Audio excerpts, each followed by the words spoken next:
doing? Yeah. You gonna say hi to everybody? You're just gonna sit there and bite my hand. Hey, kia ora, good morning. Just trying to get Seppi in the shot here. But she's in play mode, complete play mode. Yes.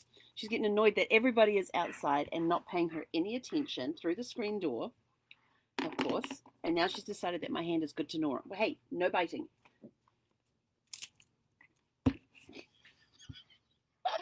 She's in complete wrestle mode this morning. She's had a really good morning so far. It's she even got to play. She got to meet a new friend who it turns out lives just behind us. So there'll probably be lots more playtime with Brandy, won't there? Yes. Now, do you want to say thank you to everybody? You say thank you. You say thank you to everybody that wished us all the best for that commented on our video, our post yesterday about our 1 year anniversary. Yeah, I'm going to say thank you to everybody for that. Come here. Just say hi. Here you go.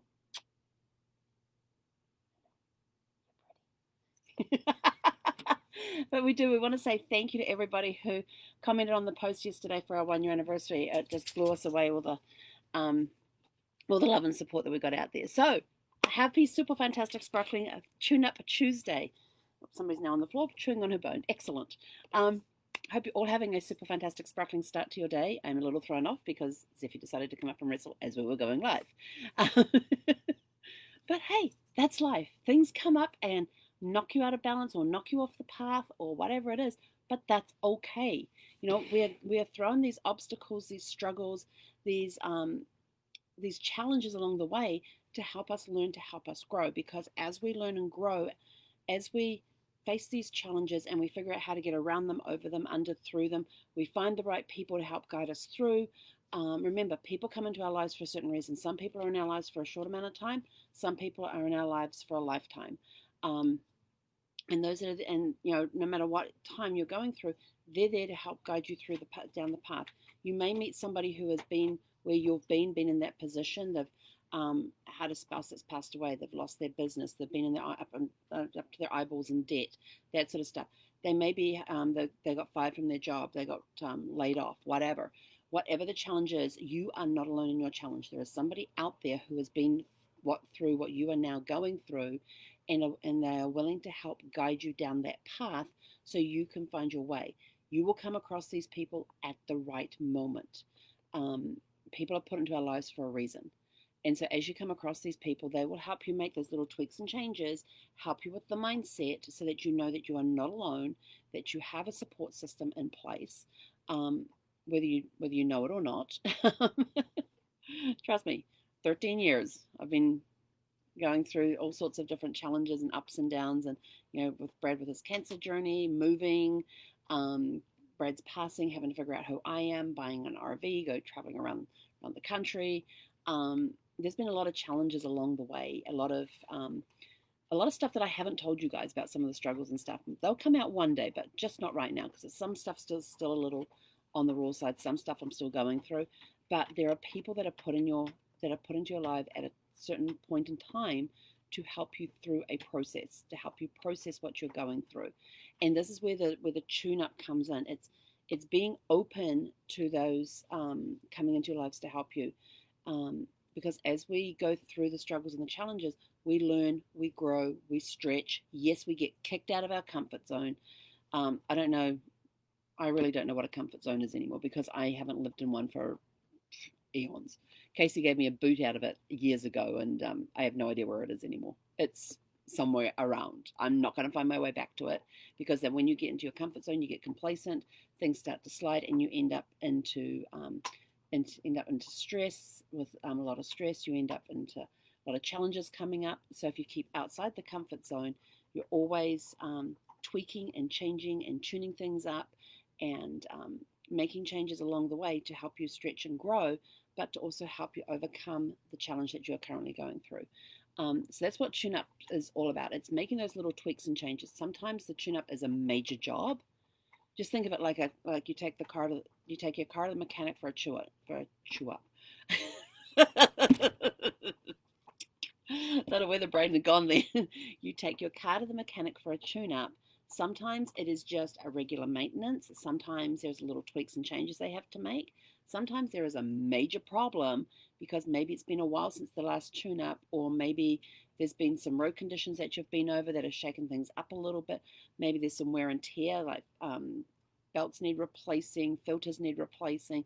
So so you go from just a regular tune up to having a major overhaul, and that's what happens with life. My life got a major. I'm in a major tune up right at the moment now since Brad passed away, because all of a sudden I was by myself. I had no spouse for the first time in my life. I was living completely by myself. I didn't have a room. I didn't have roommates. I wasn't at my parents' place. I had nobody living in the house with me, and for the first time in my life, I was actually living on my own.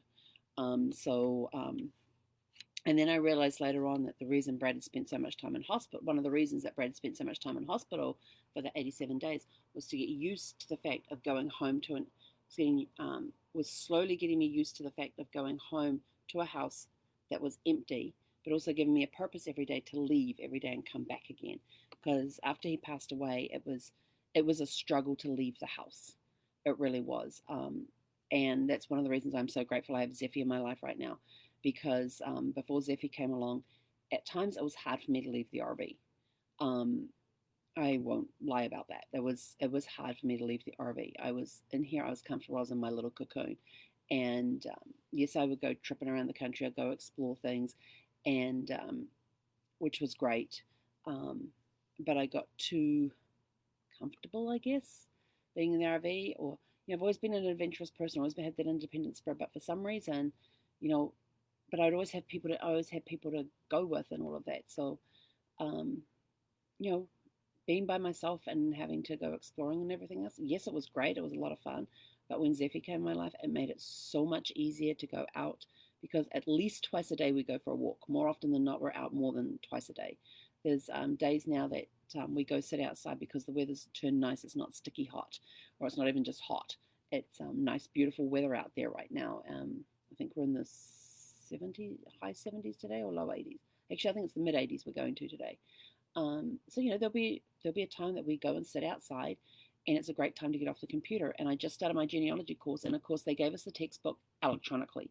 I hate electronic textbooks. I absolutely detest them, because I can't sit there with my post-it notes and my markers and my colored pens and just go nuts inside the book, making notes and notations and flagging things and all of that sort of stuff. So yes, I have a printer, but that's a lot of pages. So I'm going to look for something like a Kinko's or something where they will deliver the print job afterwards, where I can send in the print job and they will then have it delivered to me.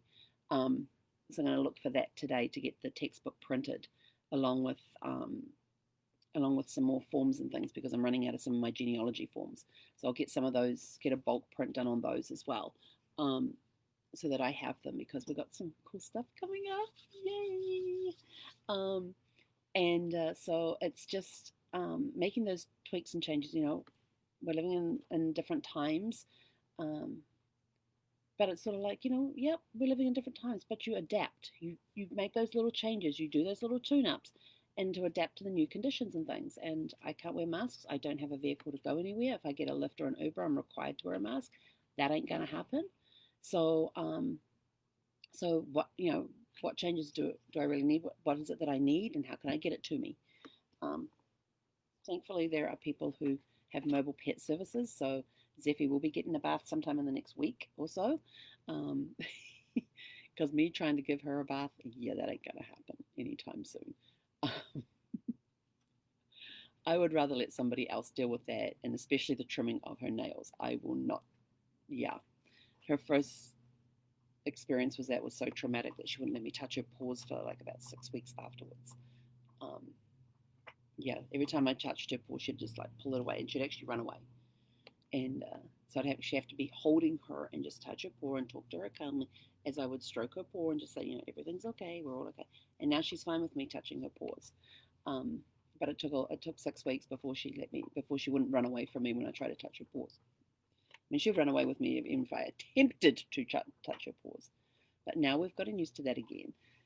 So I think it's because I stood there watching her get her paws, her nails clipped the first time, and she was literally, I mean, when the woman was doing the back legs, Zeffie's head was up here, and she was trying to climb over top of this woman, and the woman had a good firm hold on her, and of course Zeffie could see me, and I wouldn't come and rescue her.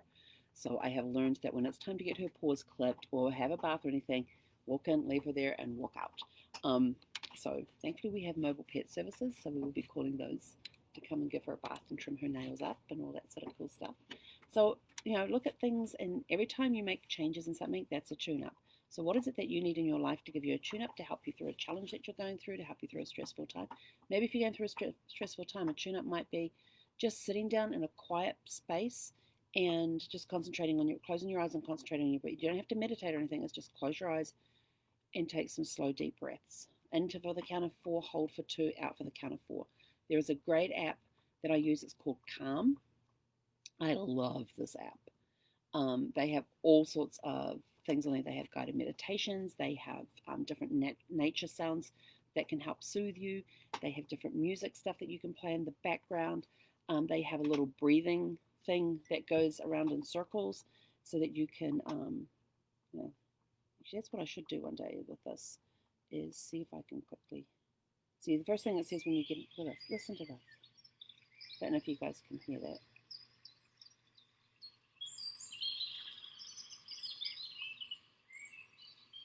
Oh, and then this is your breathe in one. Let's see.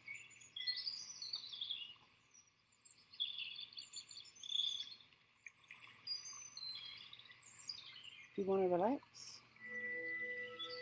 I don't know if you can. Hey, I'm trying to. Where's mine? There it is. But watch this. Breathe in. Breathe out. And you can just watch that little thing go around, and it changes the little sounds and everything else. And they have different breathing techniques and stuff. And it will actually keep and the cool thing about this is it will actually keep a record of you. If you want to do it for 2, you can set a timer for it. It dings when the timer is up. And it's like it's a 10-second breathing cycle. And it keeps a track of it, of how often you use the app and how often did you meditate, how long did you meditate for that day? How long did you do your breathing exercise? It's a great breathing exercise too. They've got different types of, that was the relax one, but they have different types of breathing programs based on what it is you want to do. Do you want to energize? They have a breathing technique to help you energize. And it actually tells you, breathe in, and you follow the little ball, and you take that deep breath until the little ball gets to the next thing, and you may have to hold your breath for however long until that little ball gets to the next point, and then you got to breathe out as you're watching that little ball go around. So it's actually a very interactive thing, but sometimes that's the only tune-up that you need to do. That's how I started with the Calm program, was just using that breathing program. Every now and again, I will get in there and do a guided meditation. Sometimes I'll listen to the sleep stuff, but I kind of end up in the twilight zone listening to that, so I hear sort of some of the words, and so then I always hear them saying goodbye at the end of it, and then I lay there and go, okay, I'm not asleep. But then that's me. Some other people, they put that on, and as soon as they hear the person's voice, within like a minute, they're asleep. But they're like 20-minute stories that they have. And I like listening to stories, so what can I say? But find ways to do those little tune-ups today to help you through whatever situation it is that you're going through. And I am out of here. I have rabbited on for long enough. I need to get some breakfast. And then I'm into my genealogy training for the day, along with a couple of calls I have to do today and some quotes I need to get out and some other fun stuff to do. But I start my genealogy course today. Yay! I am super, super excited, even though I have to read the stuff online until my printed copy arrives. But that's okay. I think I'm going to work my way through it. I'm going to put some music on and put some nice classical music on because it helps me concentrate with reading. And while that's playing, I'm going to attempt my best. I am going to read the stuff online today for the first part of my training and just hope like heck that the book doesn't take long to get here. Anyway, have a super fantastic sparkling day and go out and just make those little tweaks and changes in your life. Sometimes you got to do a major overhaul. Remember, just do it one step at a time. Don't try and, when you're in the middle of a major overhaul, don't try and do it all at once. Work on one thing at a time, one step at a time. Have a super fantastic sparkling day, and we'll catch you later on. Hei konera.